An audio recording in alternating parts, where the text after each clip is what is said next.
Welcome back to Football Therapy, boys and girls. With me, your host, Jan. I hope you are all doing well, mate. I really do hope that. And welcome back to I suppose, hybrid video between Chelsea news, of which there is some pretty positive and exciting news, and a match preview of Chelsea's semi-final in the FA Cup at Wembley against the PE teachers Manchester United. That's right, we're coming up against the bogey team and all bets are off. What's going to happen? I don't know, but we're going to talk about it. Regarding news, we're going to talk about Real Madrid head honcho Perez, what he's been saying about Madrid's prospects of spending this summer. It's a lot like Bayern Munich, it puts Chelsea in a very strong position. Staying on the Real Madrid subject, Chelsea just made some more peas by Eden Hazard winning La Liga in his first season. That's right, he didn't do much, but Chelsea's bonuses have been triggered, or some has. More money, please. And also, it's been confirmed that the 5 subs rule is going into next campaign, which actually is probably a little bit unfair for many clubs. Not for Chelsea though. We'll have that all day. Frank Lampard loves this 5 subs, so a few words on that too. But if you want to keep plugged into the network of football information, you should check out OneFootball. That's right, OneFootball gives you everything you need to know about the beautiful game, and more specifically Chelsea Football Club, whether it be stats, fixtures, news, transfer news, anything that's happening regarding Chelsea. It's all on OneFootball and it's free, mate. That's right, I use it every day. You can too by clicking the link in the top of the description. Click. Enjoy yourself. Alright, let's get into it. Let's start by talking about Eden Hazard leading Real Madrid to their La Liga title. Not a vintage Eden Hazard season. He has actually looked quite good when he's on the pitch, combining with Benzema. He's got some good progressive numbers, but he's not pumping out goals and assists. To be honest, man, we never thought he would pump out many goals and assists, and he's had a horrible time with injury out there. Bless him, but you know, he's just bought a new Lamborghini and he's in Madrid, so I can't have too much sympathy for the man. Real Madrid have won La Liga, and this has triggered one of the clauses or bonus things in Eden Hazard's transfer to Madrid from Chelsea. Reportedly, Chelsea have made more money for doing absolutely nothing. Reportedly between 10 and 15 million pounds, but Christophe Torreira tweeted out prior to the match, if Real Madrid win and they clinch the title, Chelsea would have made additional funds, to which of course they clinched the title and Chelsea made more money for the transfer kitty. Thank you very much. And speaking of transfer kitty and Real Madrid, Florentino Perez made some recent comments regarding summer transfer movements, business, funds, and you know what, mate? It's all very positive news if you're a Chelsea Football Club fan, and I'll tell you why. The man of the moment, the golden target, Kai Havertz, Chelsea's 2 biggest competitors for the transfer of this player this summer were Bayern Munich and Real Madrid. Bayern have bowed out. They spent pretty much all their money on Leroy Sané, and they've said no, we cannot buy anyone else this summer, certainly not of significant value, pretty much saying Kai Havertz is off the table. Real Madrid were looking like Chelsea's biggest competitor left at the card table recently, but Perez's recent comments has also seen them bow out, leave the table and walk away. Perez said this: "There will be no big signings this summer. The situation is bad.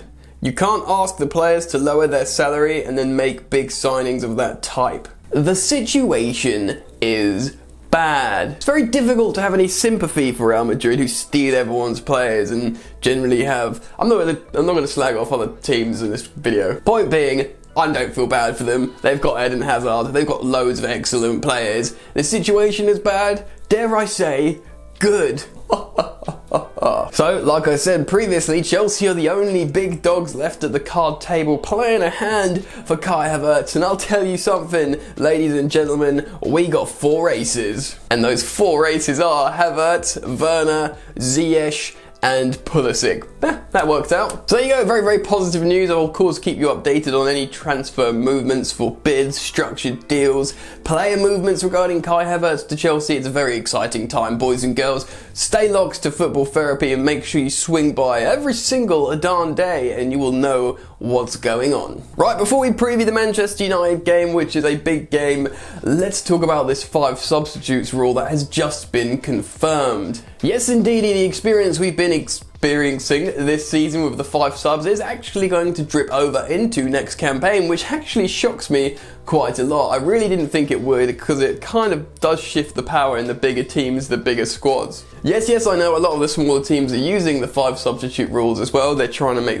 well, of course they're going to make the most of what's there for them, but clubs like Chelsea have got strong benches, strong 11s, but strong benches. Now they can play so many strong players. Saying a lot strong. It is massively shifted in the favour of big squads, essentially. And if you've got a big squad of quality, you've got the upper hand. So it does feel a little bit unfair for the smaller teams.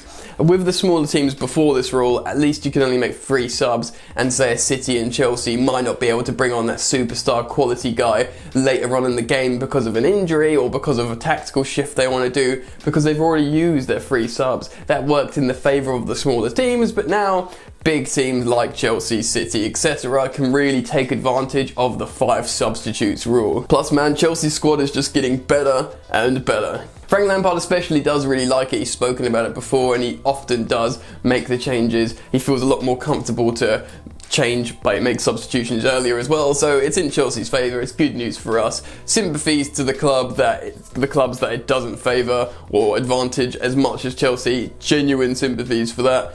But for us, great. Chelsea are on a positive trajectory, hopefully, so we move. Alright, Chelsea versus Manchester United. Frank Lampard against Smeagol. Sorry, that's disrespectful. The PE teacher. No, I don't have any beef towards Ole Gunnar Solskjaer at all. I actually think he's a really nice chap, genuinely a nice dude. And to be honest, that's probably one of the main reasons I don't think he suits Manchester United. I think they need a bit of I think they need a bit more of an Alex Ferguson type rather than a boyish, nice chap. Do you see what I mean? Saying that, they've slapped Chelsea about 3 times already this season, so I can take the mick out of Solskjaer all I want. Their team is playing well, dude. They looked a little bit gassed out when they drew against Southampton, but they didn't look great last night as well when they played Crystal Palace, and they conceded some chances, but they scored a couple of good goals, man. They can score great goals. Chelsea, of course, have got 2 more additional days rest before the semi-final against United, which you would consider an advantage, especially in such a congested fixture schedule. But to be honest, man, they are a huge threat to Chelsea. I think Chelsea players, Frank Lampard's young players, do have some sort of inferiority complex developing, and this is what happens when you get a new bogey team. United are looking like a bogey team, but if they beat Manchester United in the semi-final, the 3 games prior, I can totally forgive, especially if Chelsea end up finishing in the top 4, because the 3 games prior didn't really mean anything. They were dead rubbers ultimately, but this is the game that could be the only game that counts. Truth is that the 3 times Manchester United have beaten us prior, they were playing counter-attacking football.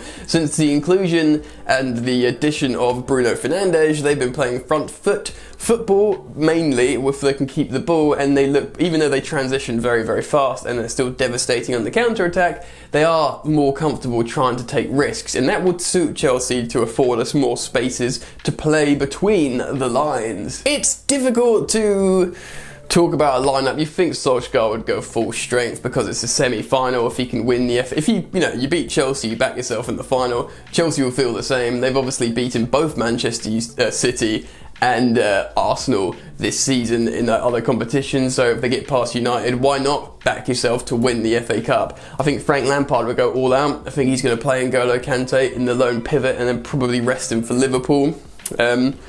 And yeah, I think Lamps is going to go all out. I think Solskjaer will as well. I don't think he'll rest players, so if he does lose, he'll probably use the excuse of fatigue. But they've got a very good chance of winning, and as things stand, the bookmakers do make United favourites purely because of their form and head-to-head against Chelsea this season. This is a very difficult game to call, to be honest, man, because it can go so many ways. I'd like to see Tammy Abraham hasn't been in good form, so you have to start Giroud. Really, you have to start Giroud for the rest of the season, I think. Unless, I mean, maybe Tammy does start and he runs in behind because there is space behind Manchester United. We've seen Harry Maguire and Lindelof afford spaces to run in behind, and Giroud, you know, he'll give Maguire a good physical battle, but it will just be a physical battle. I don't know, if we're going to rely on Pulisic to do something special, maybe the combinations between Giroud and Pulisic will be far more valuable. We'll have to see. You can imagine the likes of just Willian starting again. Although it is a cup game, Hudson-Odoi did look great coming off the bench. Maybe he can start, but then I did a collab with George Benson on his channel. We spoke about this. We talked about the midfield, and I said N'Golo Kante flanked by a fully rested Mason Mount and Mateo Kovacic is what I'd expect. And then maybe play Reece James and Azpilicueta at fullbacks for the defence. Chelsea need to be really tight for transition because Man United will get you on the break. So, you know, keep Azpilicueta there rather than Alonso. Keep N'Golo Kante in the midfield, and hopefully Reece James is in the mood to run back pretty darn quickly. An interesting one is if he'll put Willy Caballero in goal, because he has played him in the Cups, and you know, now and again, maybe he'll feel like it gives him a chance, but at the same time, what's that going to do to Kepa's confidence / value for the summer? So we'll have to see what happens there. But I'm not going to call the score prediction because it's too difficult, man. I just wanted to talk a little bit about the game and what Chelsea need to do.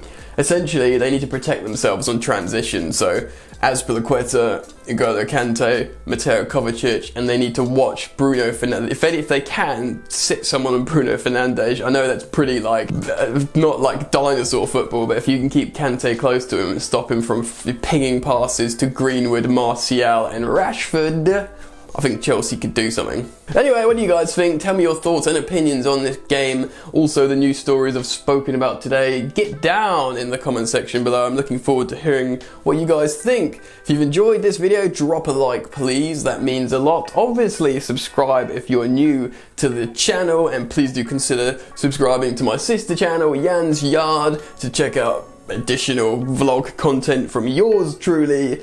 That's it from me. Enjoy the football, and I'll see you later. You ain't so tough with that bad boy tuck. I'ma get it how I'm living, I'ma walk the walk. Outline my lines, I rap through thought. Body bag the verse, outlined in chalk. In my life seen trouble, hustle on the double. Silence on the trigger like my pick got a muzzle. Yo chick like to guzzle, bad boy stay in trouble. I only love this paper, sorry I don't. I love me, baby.